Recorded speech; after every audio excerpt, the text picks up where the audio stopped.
Unsung Murder Ballads discusses topics of a graphic nature and in graphic detail, and may not be suitable for children under 13. Listener discretion is advised.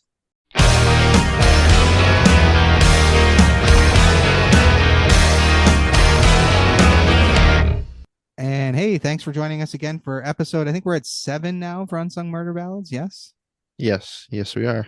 Okay, so thank you for joining us again. I am Janus Dead. I'm Jamie Dead. And I'm Joy. All right, and so last week we talked about the first three wives of King Henry VIII, as well as the life of King Henry VII, as well as the bloodless rebellion that he put down in a very bloody way. So if you There was missed, so much insane intensity. So if you missed it, definitely go back and catch up because there's a lot to be said and a lot of information and and so much more to come. yeah, and you'd be silly to listen to a part 2 before listening to part 1. So if you're Yeah. doing that, I think you're a sadist. If you're into this kind of shit, maybe you are. Well, yeah, that's true too. I do get some strange looks when I talk about this stuff. Like I talked about the burger chef murder, Oh my God. and yeah, I love was that talking about case. that, and people that I was working with were like, "Why would you talk about that at work? That's so scary." And I'm like, "Oh, relax." Yeah, like that's only the beginning. Just wait. Just hang out with you a little bit longer and you'll see the true depth. Well, not at work. I'm very good at hiding who I really am at work, I think. So, I don't know if but that's a good thing or really well, creepy. it is for my career and my paychecks. Yeah, I was going to say, I'm not who I am at work ever. No, I often refer to my work clothes as my costume. Oh, 100%. Yeah, like that's Okay, I really, like it. yes. Yeah, I that's like not who it. I am. And if you haven't heard of the Burger Chef murders, I highly recommend looking up a podcast. Maybe we'll cover it at some point. But basically, someone came in and open a Burger Chef restaurant to find the safe empty, and everyone that worked there had disappeared. Like all their stuff were still there.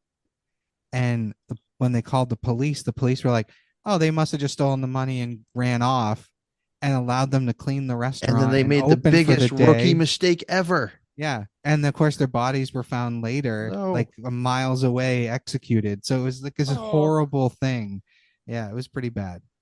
that's been a common theme already of we clean the crime scene and then Oh, it's awful. It happens way too often.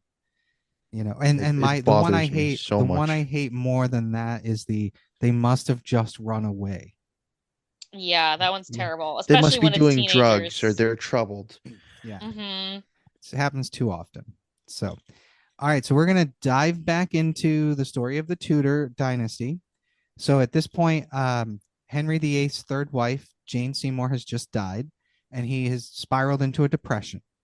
Now, Cromwell, the Protestant Reformation leader that's basically now doing what Cardinal Wolsey used to do for the king, which is run the government, he knew that the king could not remain unmarried for long, and he began searching for a potential new queen, one that, of course, would help forge alliances because that's how it worked back then. It took some convincing, but Henry VIII was finally conceded that he had to marry again, and Cromwell kept pushing him towards a woman by the name of Anne of Cleves. Interestingly enough, this is an interesting little trivia tidbit. It's not actually pronounced Cleves. I'm going to keep saying Cleves because that's what it's generally known as, but it's actually pronounced Claver, which is kind of Hmm. cool. I liked it better. And apparently Anne actually went by Anna, so really she should be called Anna of Claver, but Anna Cleves is how she's known, so we'll go with that. Cool. Okay. So this was, of course, a political move, as the Duke of Cleves could be an important ally as he was situated what is in modern day northeastern Germany, right near the Netherlands. So he's basically in between the Catholics and the Protestants. He was Mm. so having this ally there was huge for the Protestant Reformation. And Hen that's a good trade route right there. that too, yeah. So Henry was, of course, unsure because at this point he's in his late 40s, and he sends an accomplished painter by the name of Hans Holbein down to Cleves to paint a portrait of Anne and bring it back to him. It's rumored that Cromwell encouraged Holbein to enhance this portrait a little bit. He's taking creative liberty. Probably. So now Henry, after seeing the portrait, agreed to the marriage. Now, I do want to point something out because this is something that every like media source, like when you watch the Tudors or any of those things, they kind of gloss over this. And the journey for Anne of Cleves to get from mainland Europe to England was long and arduous. It was really long. And the last part where she crossed the English Channel was particularly rough. Like she had one hell of a little journey. And when she got to English soil, she was really unkempt and haggard. And, she just looked, probably felt like shit.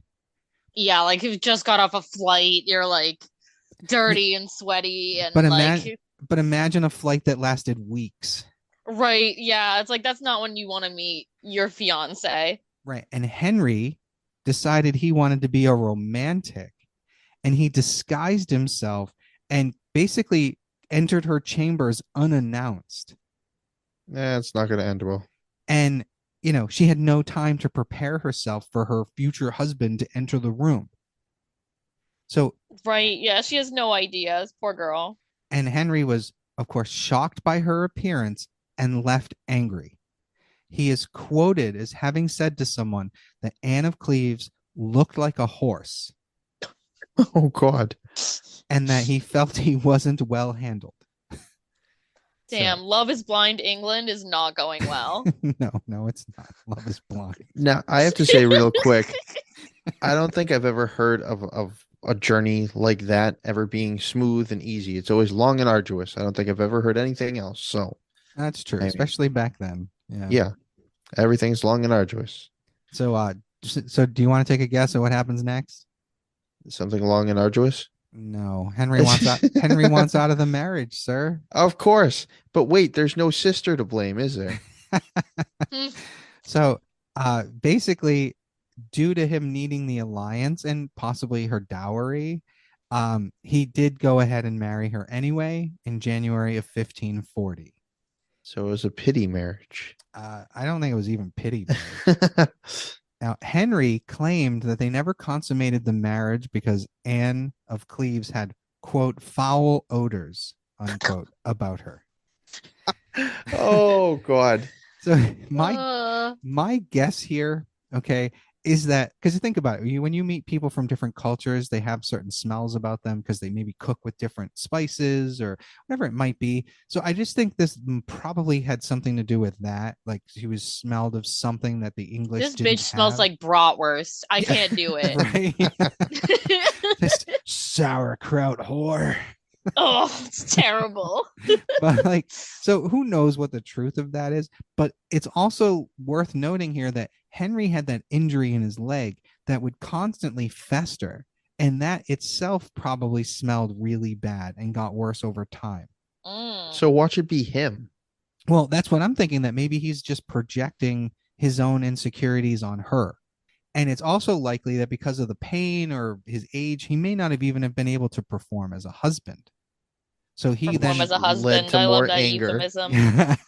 Yes, he was unable to. He had erectile dysfunction. But who knows? But the point is, we have no real way of knowing. But he, of course, blames it on her because he's the king. Naturally. Everybody else is responsible except him. Correct. Like a true sociopath, which is what most of our killers are, right? Yes, So sir. true. Just saying. So Henry is also reported having said to someone after they asked about his night, his night, his wedding night with her, he is quoted saying, "I left her as good a maid as I found her."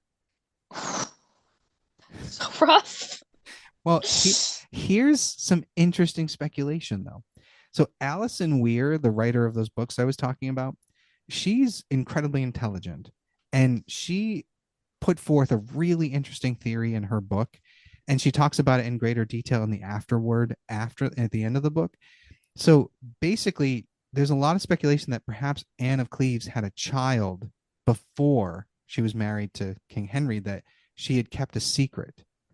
And part of this is is supported by the fact that once the divorce happens and she stays in England, that there's someone that in her like household that's brought over from Cleves that really shouldn't have been there, had no real qualifications, and so it's believed that that was actually her son or child or whatever, and that Henry, having been with a lot of women, where most men at that time probably wouldn't have been with as many women, he would know the difference between a woman's body that had had a child and one that had not. Oh, that's fair. Yeah. So that's why the fact that he said it, I left her as good a maid as I found her, actually has a lot of Oh, weight to it. yeah. So I think Doesn't mean Allison, it's a positive thing. no, it's certainly you might, but at the same time, like think about what a woman's body goes through after childbirth. Like there are scars, there are stretch marks, there are all sorts of things. So he would know because he was there with Catherine of Aragon and Boleyn. Like he knows what their bodies went through. So I Yeah. I I honestly think Alison Weir's theory may like her thoughts on that may be very valid. Yeah, that holds weight. That makes sense. Yeah, I actually in my mind that's how I view it. I mean, obviously I don't know, but in my mind that's history now. We'll never know. So Henry, of course, immediately goes about and tries to find a reason to annul his marriage to Anne of Shocker. Cleves. And of course, this is how it works. He, somewhere along the way, learns that she had once been betrothed to marry someone else when she was younger, and he used that as his reasoning. Okay. Because, What kind? That's because just because apparently when you promise God that you're going to marry someone, that's it. It's as good as being married, apparently. I mean, okay. that's a Henry VIII special at this point. Right. However, Anne of Cleves is no idiot, and she heard about Anne Boleyn and the exiled Catherine of Aragon, so she just readily agreed to a divorce. She wasn't even gonna fuck around, Yeah, she doesn't want to get beheaded or have right? some annulment drag out for 7 years. So She's smart. She's like, I came to England, like it was sick. But I'm good. I'm going back. Like Germany's my place. actually, it's not how it goes down at all. Oh, well, I remember the musical badly. As a result, Anne of Cleves was treated well by King Henry VIII, and she would live comfortably in England as his sister for the rest of her life. As his sister? What? She officially takes on the title of the king's sister. Yep. Okay. And I wasn't expecting that. and it is thought that the reasons Anne of Cleves never returned home was partly because Henry was concerned that sending her home might completely turn Cleves against him.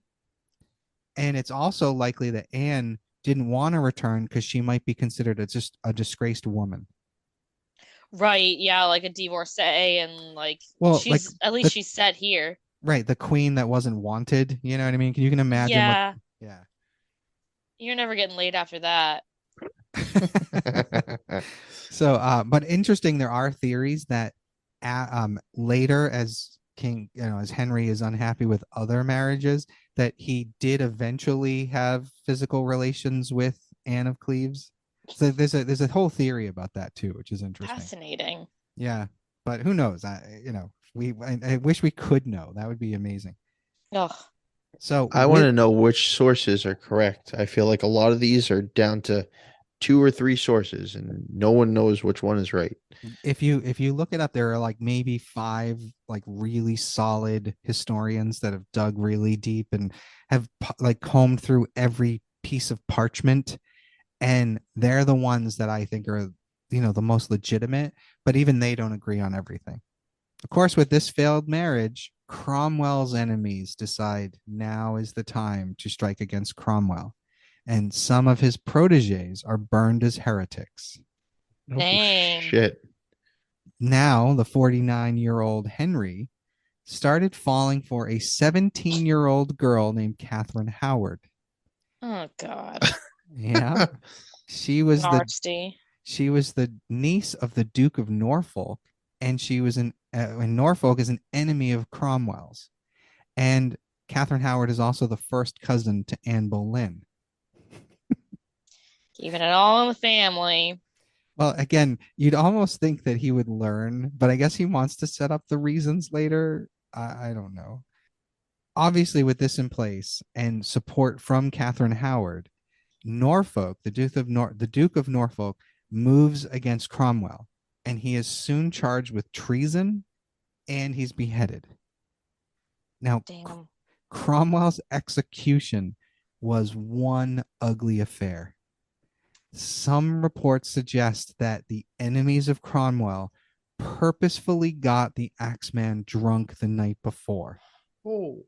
Oh God. Yeah, it by all accounts and on the Tudors, it is fucking brutal to watch. Yeah. So, but who knows? But it didn't go smoothly, to put it mildly. But that's God. what they wanted, right? That's exactly what they wanted. If it's true that they got the Axeman drunk, like who knows? On July 28th, 1540, Henry VIII married his fifth wife. The former princess and now Lady Mary was not pleased with her new stepmother as she was younger than Mary was. Fair. And Mary had not yet been had a marriage arranged for herself, so she's just all sorts of bitter. So Now, fair. yeah, but truth be told, most of Europe didn't want to wed either of the Tudor daughters because Henry had made them illegitimate. Right. It's political suicide. Correct.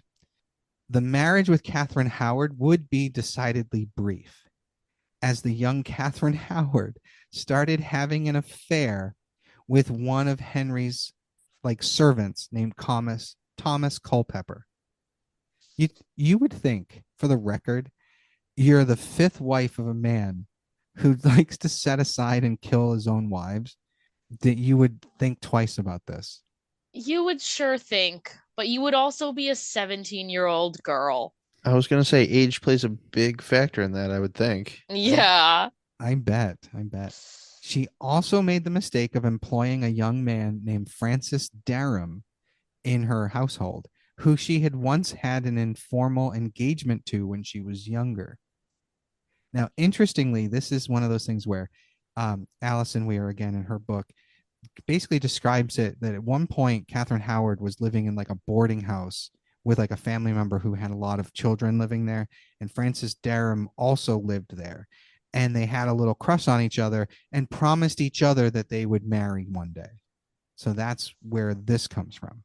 Yeah, it's just like a little school child crush. Yeah, it's like tying a blade of grass around a girl's finger and pretending you're married. That's how I look at it. Right. Right. So when rumors began to spread, Cramner began investigating.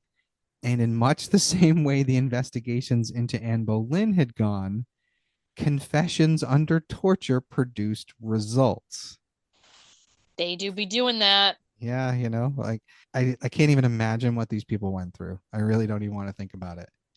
Culpeper and Derham were executed, and Catherine Howard was beheaded on February 13th, 1542.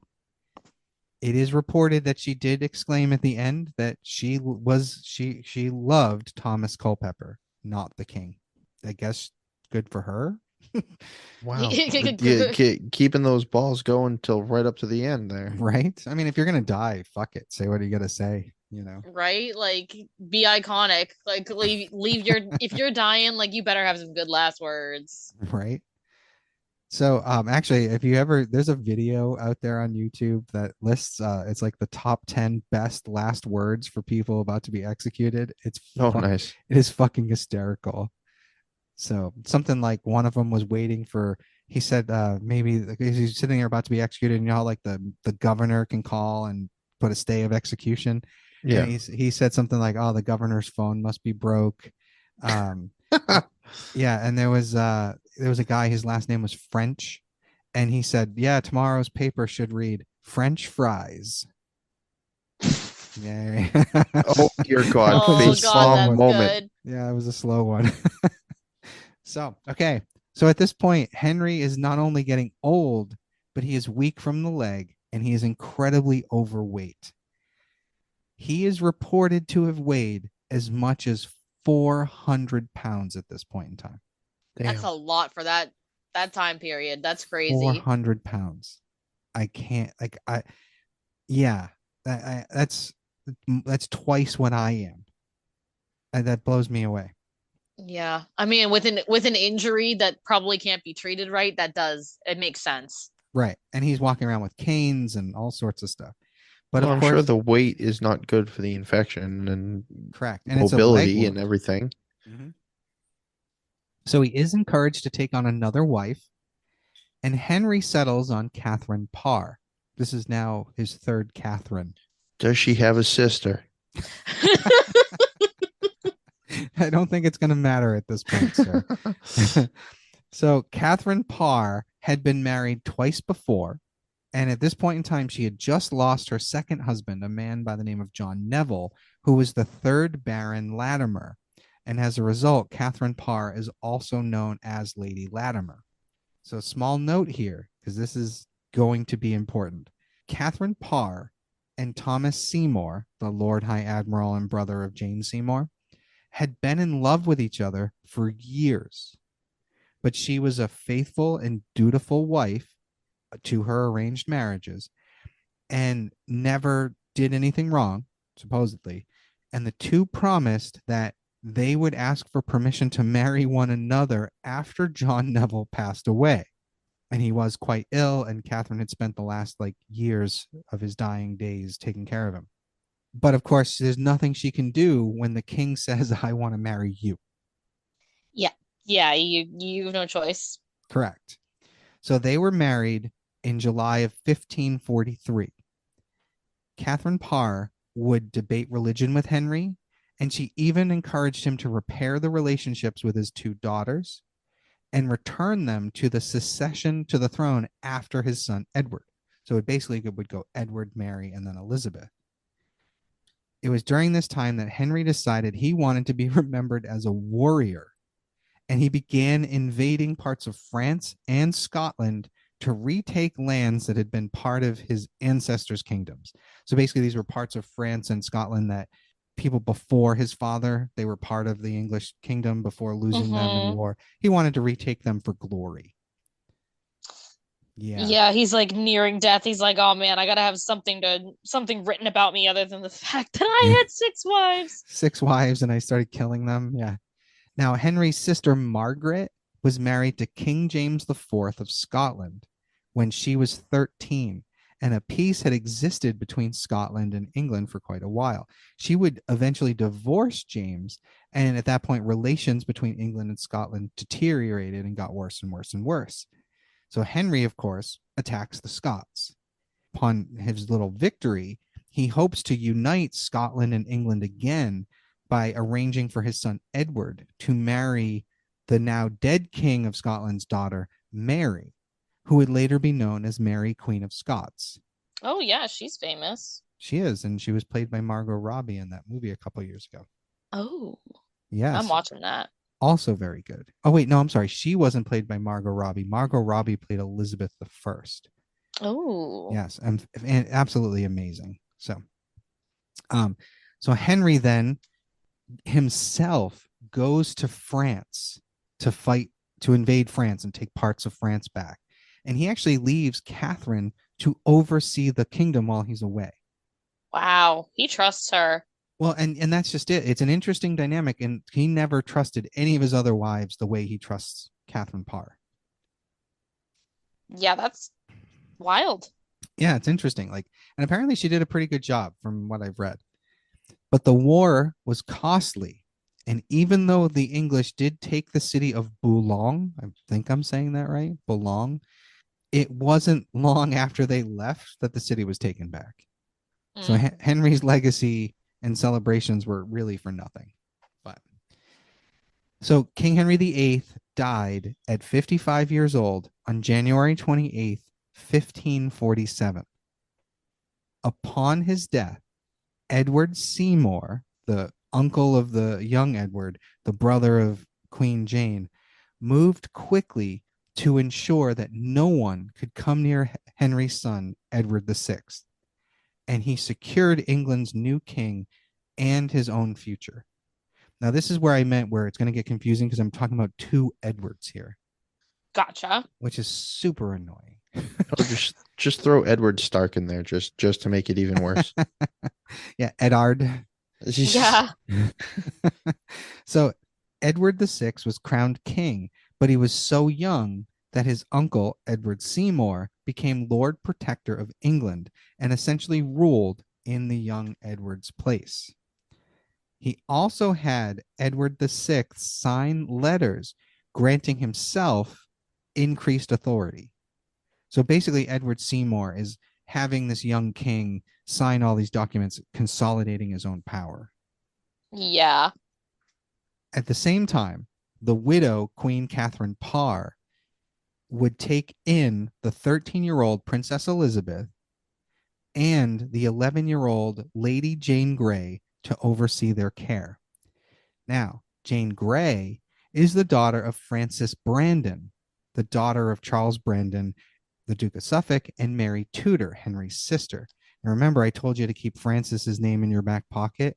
Yep. So this is the granddaughter of King Henry VIII's like best friend, and she's also technically potentially part of the line of succession because she is like his great niece. So Catherine Parr takes in the Princess Elizabeth and Lady Jane Grey and starts to oversee their education, and she's basically taking care of the girls. As we go, there's also a continued breakdown between the relations of Scotland and Mary, Queen of Scots, and she is forced to flee to France to avoid the potential fallout that's happening in Scotland at this point. So Mary, Queen of Scots, is over in France. Edward Seymour kept the young King Edward VI under very close lock and key and controlled every aspect of his life. Thomas Seymour, the Lord Admiral here, would visit his young nephew, the king, King Edward, and he would give him gifts and money just to retain the boy's favor and to kind of plan for his own bid for power, which is, because he's obviously jealous of his brother who's now basically running the country. Yeah.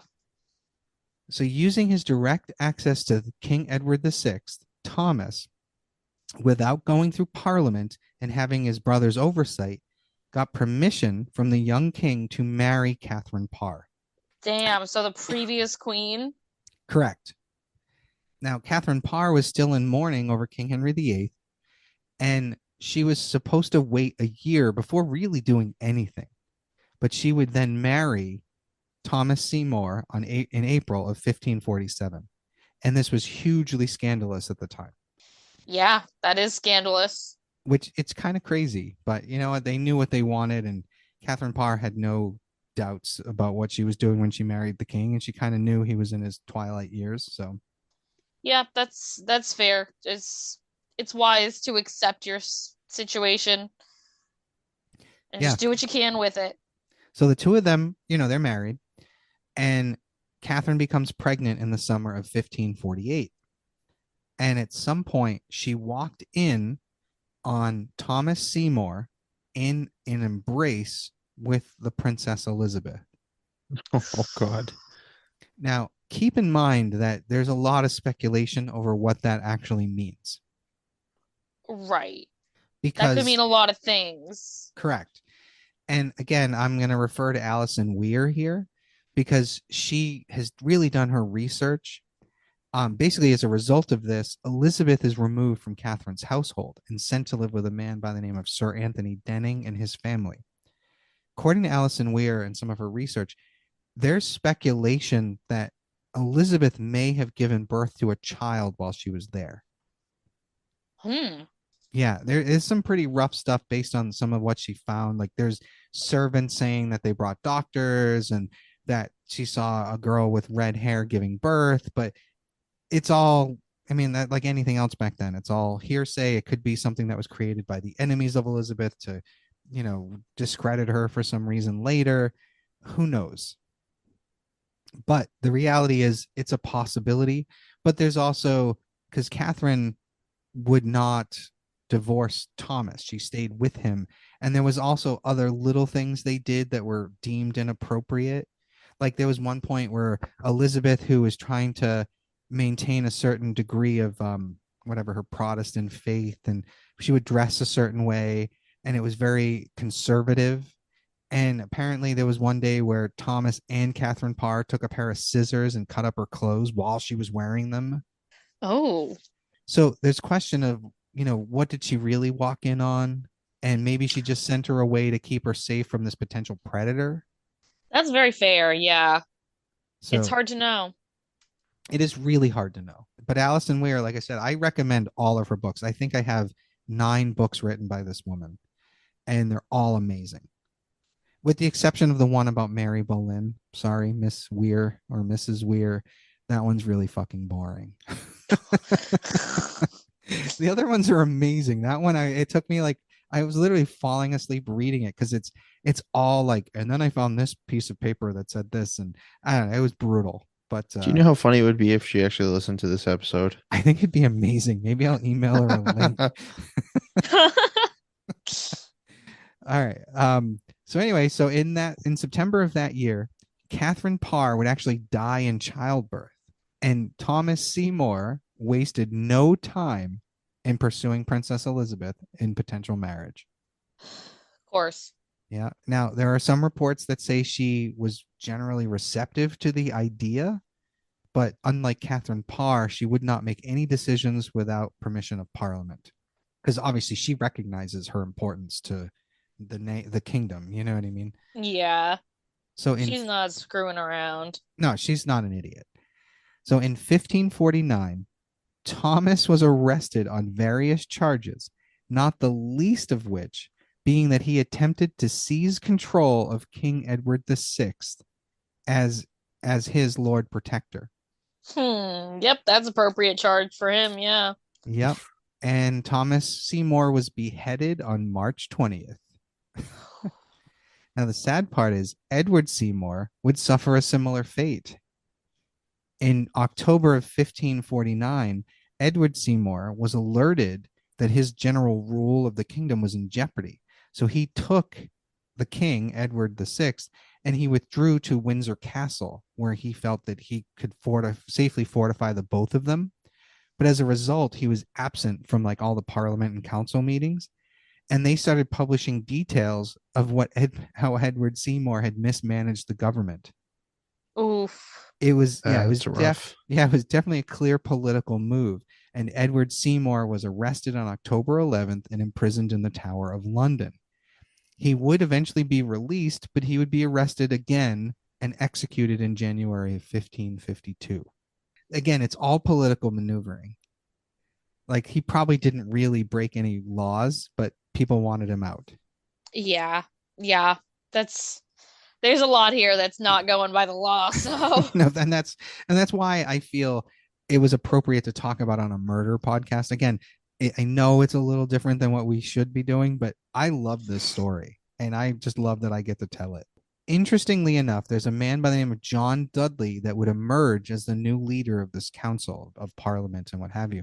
And he takes on the responsibility of Lord Protector. Now, Dudley actually does help England begin to come out of the recession because King Henry VIII basically bankrupted the kingdom. He spent a lot of money on food, as you can imagine. oh God. So it turns out that Dudley was a more pragmatic leader than Edward Seymour had ever been. And he's doing his thing, but the universe has a sense of humor. Always. Yeah. So in February of 1553, King Edward VI became ill. And by June of that year, he had relapses and it became obvious that he was in a hopeless condition. Dudley moved quickly and he married his own son, Lord Guilford Dudley, to the Sorry, at first What? I heard that wrong. I was Okay. like, hold up, wait, No, that's a but real twist in I the should story. I'll reword that. And I'm not editing that part out. That was too good. So Dudley moved quickly and he arranged a marriage for There we his go. son, Lord Guilford Dudley, to the Lady Jane Grey, the daughter of Francis Grey, formerly Brandon.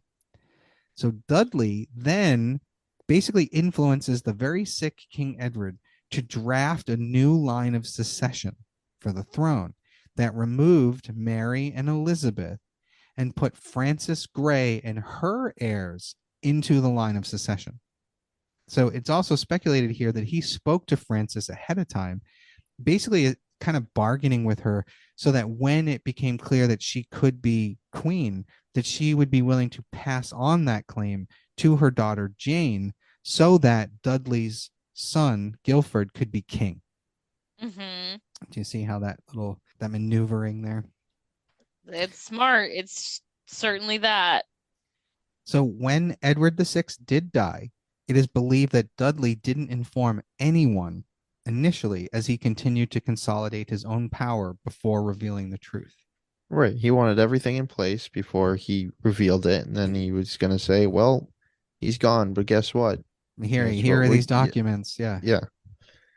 So King Edward VI died at 15 years old on July 6th, 1553. Dudley then moved quickly, and he got Jane Grey and his son to the Tower of London, where she was crowned Queen of England. However, Mary Tudor at this point began moving into the county of Norfolk and started gathering her supporters. Elizabeth stayed exactly where she was and took no action, being shrewd enough to understand that any action she took at this time would not have a good outcome. Smart girl. Incredibly intelligent. So Dudley began amassing as big an army as he could, as did Mary, and she basically kept coming, and her army kept growing and growing. And at this point, Parliament realized they had fucked up in backing Dudley's claims, and they turned around and proclaimed Mary Tudor the rightful Queen of England. Dudley was beheaded on August 22nd. Damn. Jane Grey had been queen for a total of 9 days. Oh. She was a 15-year-old girl, and is likely that she had absolutely no role in any of the events that took place, aside from being pushed by her family to marry Dudley's son and basically do what she was told. Yeah. She was kept locked in the Tower of London, where, ironically, her entire reign of queen had taken place. And she was kept there until Mary Tudor finally made a decision. Jane Grey was executed on February 12th, 1554. Rough. Yeah. Oh my God. It's brutal. Absolutely brutal. Now, this is the part that I actually have goosebumps right now because I know what I'm about to say. This part is brutal.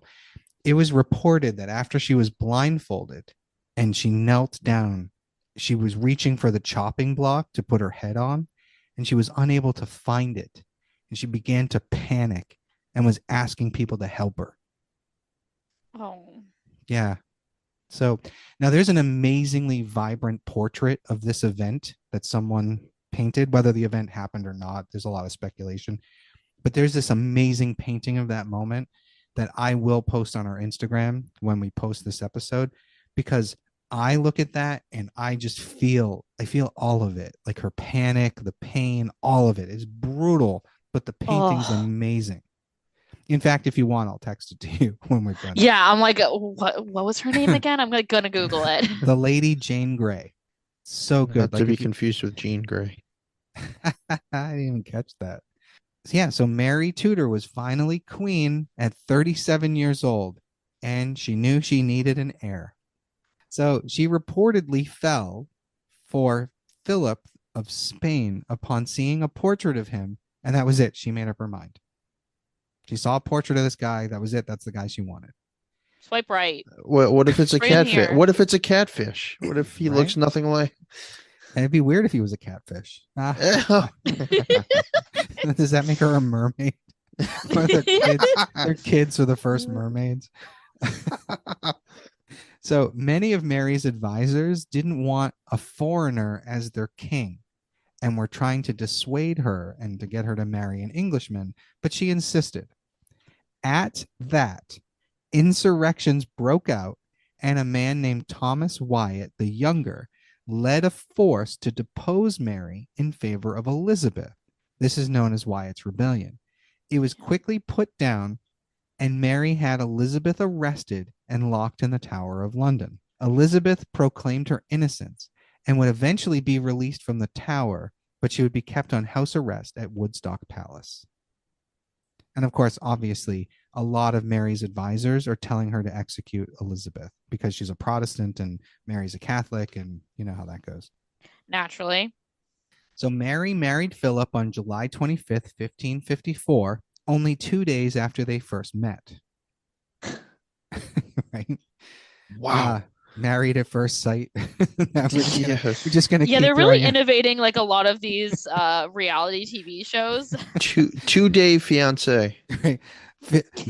Married at first sight, 1554.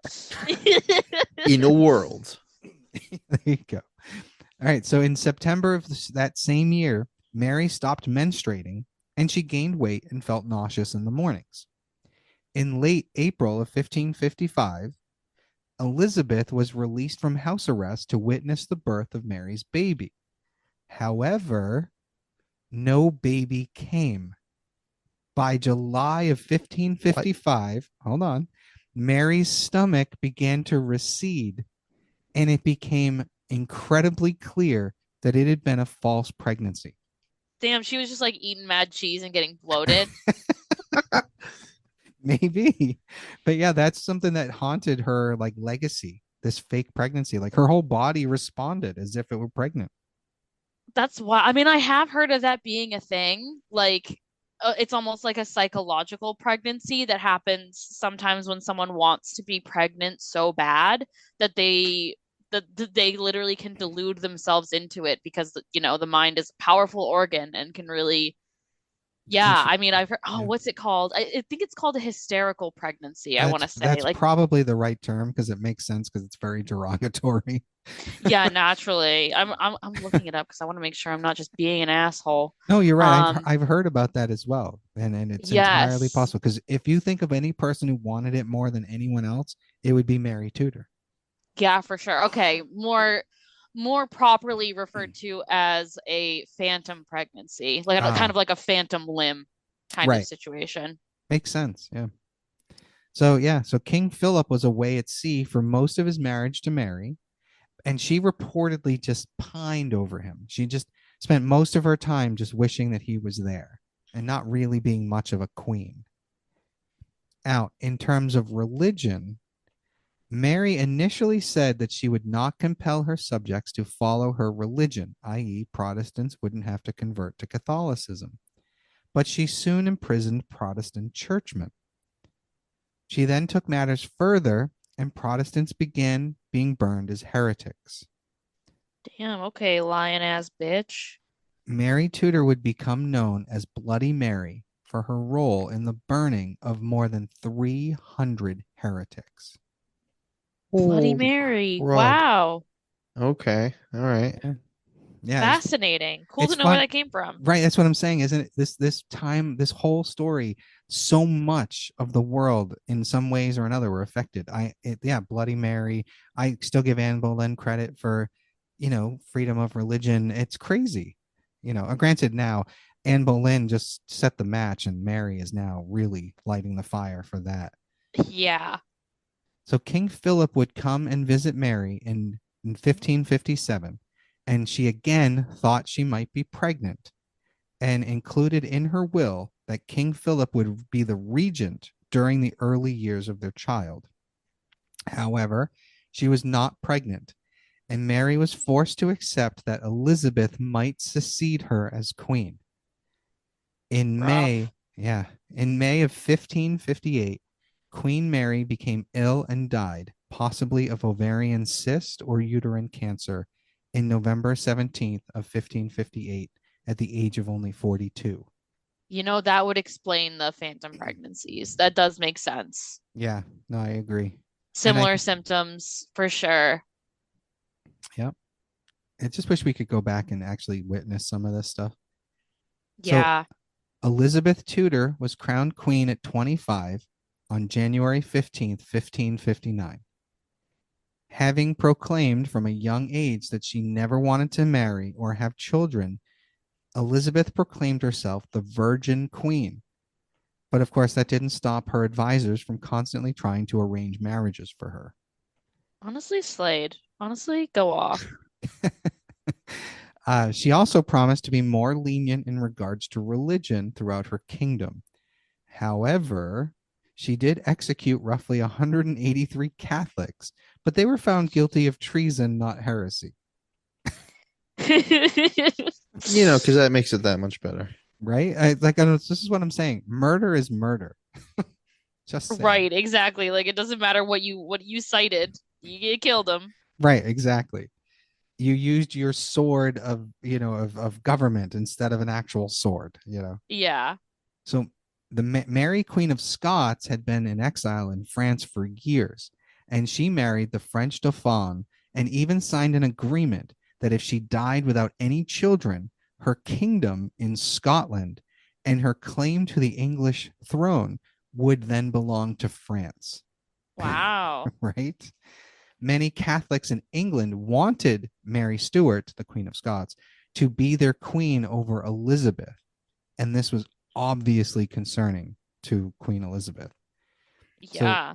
Mary, Queen of Scots, returned to Scotland in 1561, and Elizabeth actually tried to establish a more political approach and even suggested that Mary, Queen of Scots, could marry her advisor and friend, Robert Dudley. I don't think he's related to the guy that was killed before, but he might be. Mary, Queen of Scots, instead decided to marry her half cousin, Henry Stuart, who also had a claim to the throne of England because Stuart was the name of, I think that was another branch from the Margaret. I don't know. I'd have to look that up, but he also has a claim to the throne. However, Henry Stuart was really unpopular among the people in Scotland and he would be murdered. And, and Mary, Queen of Scots, would then marry James Hepburn, who was likely the one involved in the death of her first husband. So Damn, Elizabeth, that's rough. it's crazy. So Elizabeth wrote to Mary, Queen of Scots, regarding the decision to marry as she had. And this leads to further conflict that ends with Mary, Queen of Scots, being imprisoned in Loch Leven Castle in Scotland. But she would eventually have to be moved to England because obviously there's threats of her escape and all this other stuff. She would be imprisoned for 19 years. Whoa. What? 19 years. I can't even fathom that. Literally, just because of who you are, you're in prison for 19 years. And how old Damn. was she at that point? I'm not 100, maybe in her 30s. I'm Oh, not 100% sure. jeez. But Okay. but there is, like I said, there's that really good movie, Mary, Queen of Scots, that has Margot Robbie. Highly recommend this. So during this same time, both sisters of Jane Grey, Catherine Grey, and Mary Grey, went and got married without Queen Elizabeth's consent. It's not looking very smart It's around here. I'll say that. really not. Now, Catherine Grey her and her husband were arrested, and they were both put in the same prison. And she was pregnant when she was arrested, but she managed to give birth to two children while they were in prison. Oh, For that's Huh. fun. forcing Oh, a couple conjugal visits. right, forcing Queen Elizabeth to separate Catherine and her husband to different prisons. Now, Mary Grey, who in fact was actually born with a disability, like she was much smaller. It might have been dwarfism. There's a lot of speculation because there's no real knowing. But there was even talk that Mary Grey was lucky not to have been put to death at birth because she was, quote unquote, deformed. But she actually ended up living quite the life. Like it ended up being good for her, kind of like a Tyrion Lannister kind of thing, I guess. Right, Oh, like no one nice. sees her as a threat. Right, exactly. So she gets married It's without always the permission, quiet ones. right? And and you'd think she would have learned from what happened to her sister Catherine, but no, she gets married in secret.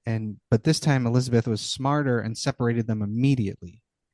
And eventually they would both be released and they would pass away over the years without any real complications to Queen Elizabeth. I'm just telling this part of their story because I'm wrapping up all the because this is about the Tudor dynasty. So anyone that really was related to the Tudors, I kind of want to wrap up their stories because we are kind of coming to the end here. There were all sorts of plots to put Mary, Queen of Scots, on the English throne that kept arising. And finally, Queen Elizabeth was forced to take action.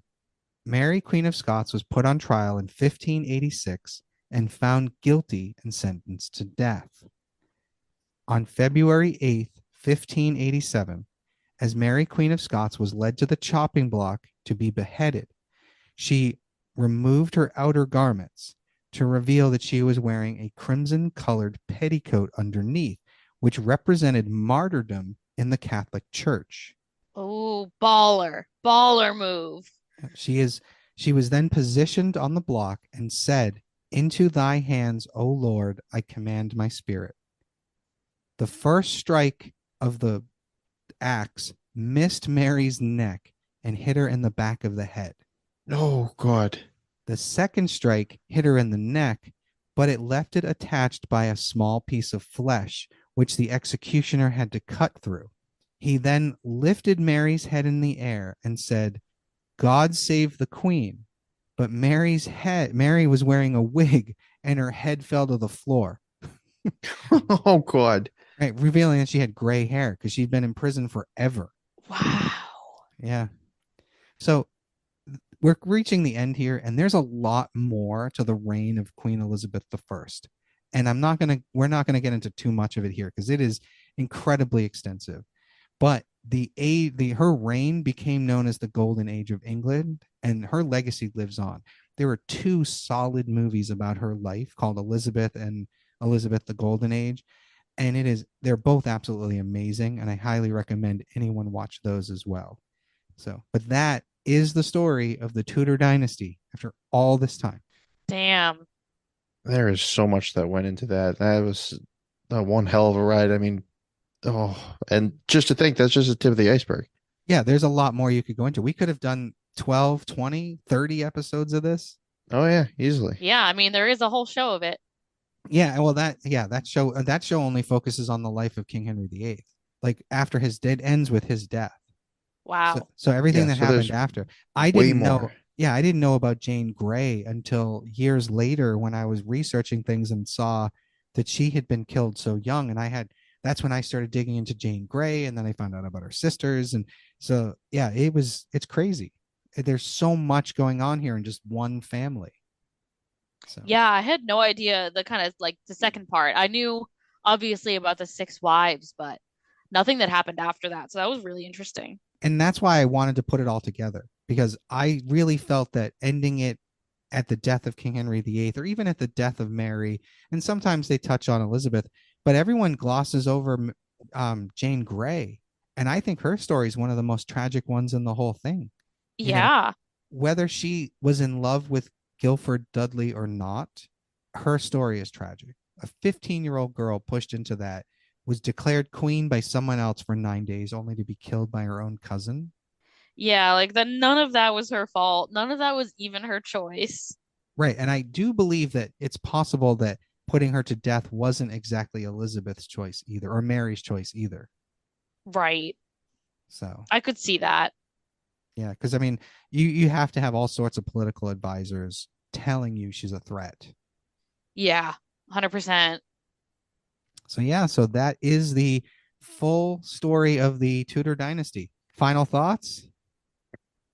That was one hell of a ride. It was highly educational. There was a lot of information to take in, like I said, but what I've taken out of it is Henry VIII is one hell of a sadistic psychopath who blamed everything on everybody else except himself. Right. And it all because he couldn't get a son. Yeah. Moral of the story is don't have a sister. Honestly, it is. Yeah, don't have a sister. Don't marry the king if you can avoid it. It seems like a bad plan. Like it just doesn't seem worth it. No, and every little girl wants to be a princess, isn't that right? God, if only they knew. If only they knew. All right. Well, thanks everyone for listening to Unsung Murder Ballads. We'll see you again next week. I am Janus Dead. I'm Jamie dead. And I'm Joy. And we'll see you next week. Bye, guys.